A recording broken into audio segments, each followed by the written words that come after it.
السلام عليكم ورحمة الله وبركاته أخيارتا سو دوادا ومركله dalkan Mareykanka gaar ahaan dadka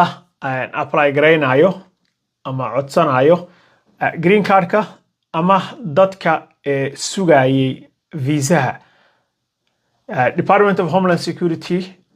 ama qolada qaabilsan dalkan Mareykanka xagga securityga oo iyadu ay hoos yimaadaan green card-yada application-nada iyo citizenship-ka intaba waxa ay soo saareen maanta warqad ay ku sheegayaan in dadka social media-ha marka la sheegareeyo oo waatan hore idinku sheegay in social media-haga qof walbo Facebook-gaaga, YouTube-kaaga, TikTok-gaaga, Instagram-kaaga, X-kaaga ama Twitter-ka midka u taqaanaba intaas oo dhan ay rabaan inay ku sameeyaan baaritaan oo ay sheegareeyaan waxa aad ku qorto qolyaha aad taageertid iyo sida dadka aad follow gareysid intaba haddaba aan idin balbalaarshe maanta ayay afka ku balaariyeen war cadna ay ka soo saareen warkaas oo dhahaya haddii aad social media ka taageertid qolyaha sida Hamas oo kale ama Falastiiniyiinta aad taageertid waxa automatically ama si automatic ah lagu arkaya in aad tahay qof ka soo horjeeda Yahuuda haddaad qof ka soo horjeeda Yahuuda aad tahayna dalkan Mareykanka laguguma soo dhaweynayo waana lagu reject gareynaya baa la yiri specifically dadka green card ka sugaya oo iyo dadka raba in ay soo qaataan visa ay ku imaadaan meeshan mawaalidka ku soo xareeyo ama waalid ahow cunug aad dhashay u xaree ama xaaskaaga u xaree haddii aad visa rabtay inaad soo qaadato oo social media-haga ay ka helaan waxyaabo taageerayo Falastiin iyo wax noocaasa oo ka soo si iyaga u sheegeen weeye ka soo horjeeda qolyaha Yahuuda waxa lagu automatically lagu aqoonsanaya qof cadow ku ah qolyahan koofiyad yarta ah automatically waxa dhacayso in lagu diido viisahi laga reject gareeyo green card kana lagu diido so waxaan fiirinaynaa insha Allah taala hadallada ay tiri haweeneyda xukunta Homeland Security-ga dalka Mareykanka waxay tiri qol ogama banaana there's no room in dadka dalalka kale ka imaanayo adduunka ka imaanayo oo naxariista u haya qolyahan ay ku sheegeen argagixisada iyo wax la mid ah dadka naxariista u haya meel room uma hayna yiraahdeen bay tiri sidoo kalena wax nagu qasbaayo haddaan Mareykan nahay in aan dadkaas qaabilno oo dalkeena aan ku soo dhaweyno ma jiraayo bay tiri arrinkan statementigaas ay samaysay waxa kale oo si clear ah u sii cadeeyay secretary-ga Kristi Noem haweeney la yiraahdo taas waxay sheegtay in ay tahay dadka raba in Mareykanka intay yimaadaan ka faa'iideystaan qodobka koowaad ee dastuurka dalkan Mareykanka u yaala oo dhigayo in qofka uu xaq u leeyahay in wuxuu doono uu ku hadlo freedom of speech first amendment-iga ayaa dhigayo waxa doonto inaad ku hadli kartid adiga oo waxay tiri uga faa'iideysanayo dalka Mareykanka qodobka koowaad ee dastuurka in aad ku faafisid waxyaabo looga soo horjeedo qolyahan koofiyad yarta ah haddii marka aad isleedahay first amendment-iga ku difaacayo ama qodobka koowaad ee dalka Mareykanka oo dhigayo inaad xaq u leedahay inaad waxa doonto ku hadasho dalka Mareykanka haddii aad isleedahay marka qodobkaas baa ka faa'iideysan kartaa waxaad naftaada been u sheegtay bay tiri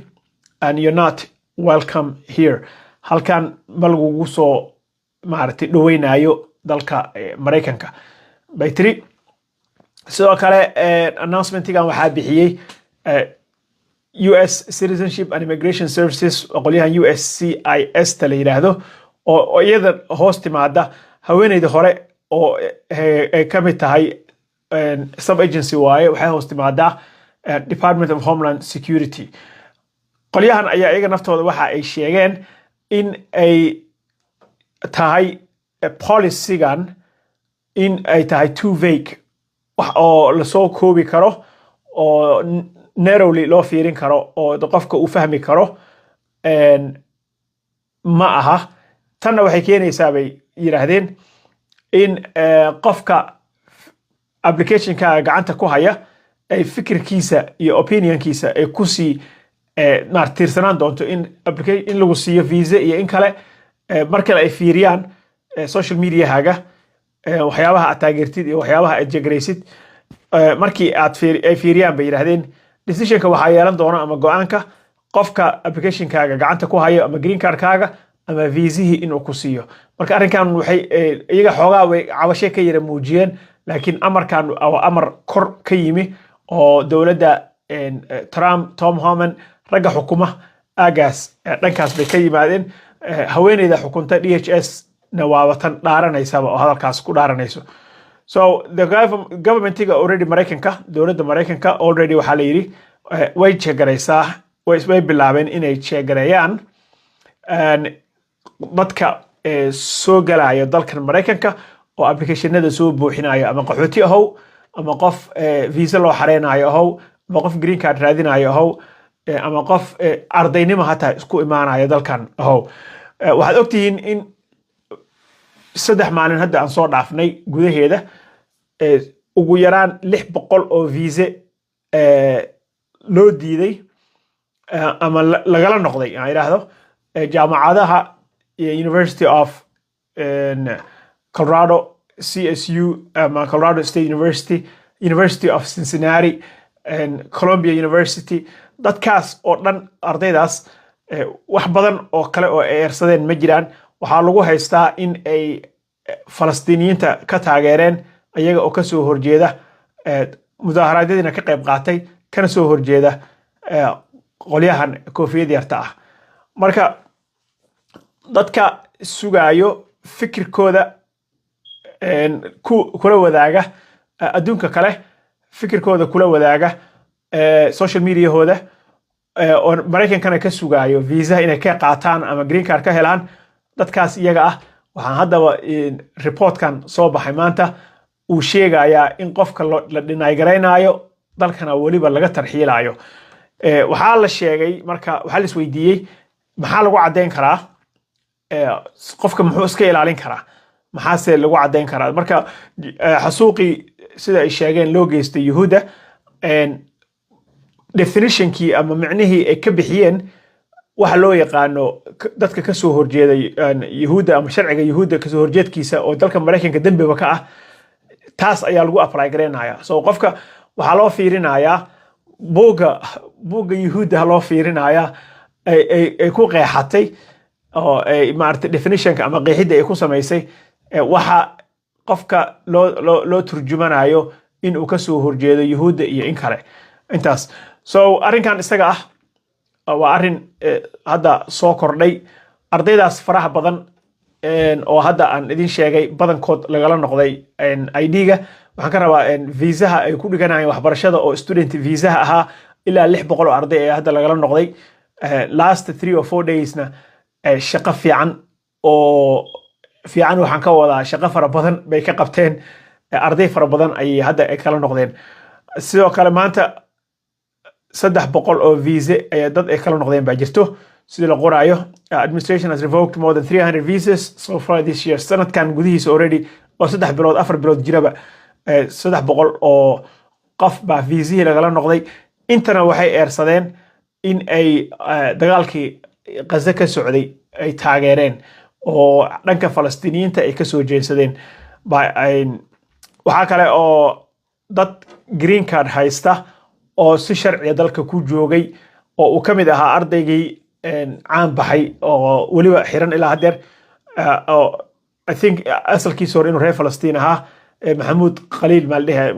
ninkaas iyo gabadhii kale oo iyadana jaamacadda Tufts University dhiganaysay oo Turkida ahayd